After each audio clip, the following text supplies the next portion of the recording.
Olá, gente, aqui é o professor Luiz, trazendo aqui umas questões para a gente revisar para a prova do SSA segunda fase. Para essa prova, você tem que fazer uma revisão de 4 conceitos relacionados a propriedades coligativas.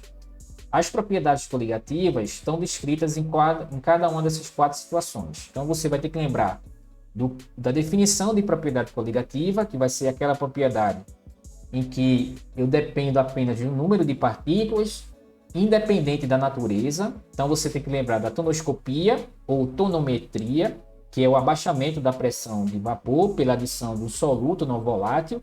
Esse soluto normalmente é o sal, mas pode ser o açúcar. A ebulioscopia ou ebuliometria, que é a elevação ou aumento da temperatura da ebulição, quando você adiciona um sal. Você tem a crioscopia, que é a diminuição da temperatura de congelamento, e que você tem a osmose. Então, você tem que lembrar dessas 4 propriedades para poder responder. Então, a resposta que a gente tem para essa questão do SSA é a letra D. A letra D vai relacionar jogadores de futebol que vão jogar em regiões de alta altitude, que vão ter efeitos, fisiológicos, tem a ver com a pressão.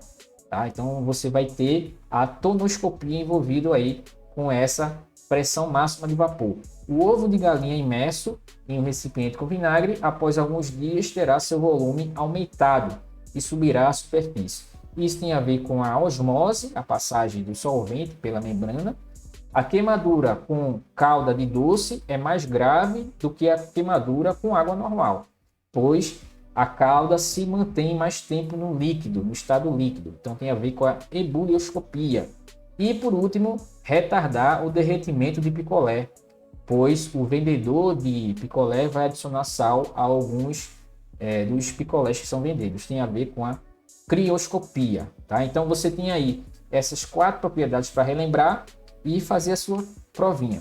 Uma outra questão que é muito semelhante, só que aqui só tem 2 situações. Eu vou ter regiões bastante áridas, que perceberam que lagos de água salgada têm uma menor tendência para secar por causa do efeito da tonoscopia, mas também a gente poderia associar ao efeito da ebulioscopia, porque um vai estar relacionado diretamente com o outro.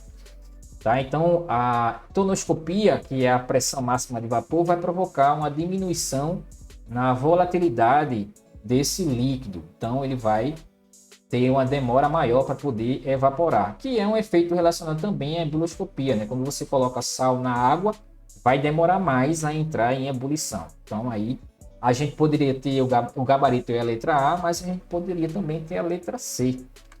E uma outra questão que também está relacionado com o efeito da adição de um solvente, do soluto não volátil, é quando você tem situações onde você vai colocar sal, né, sobre o gelo que está resfriando as bebidas. A propriedade que explica esse fenômeno, essa ocorrência desse fenômeno, é a crioscopia, que é a diminuição do ponto de congelamento pela adição de um soluto não volátil. Então, é bom você dar uma olhadinha nessas propriedades, porque elas costumam ser cobradas tanto em vestibulares quanto também na prova do seriado da UPE, tá certo? Então, até a próxima e boa prova!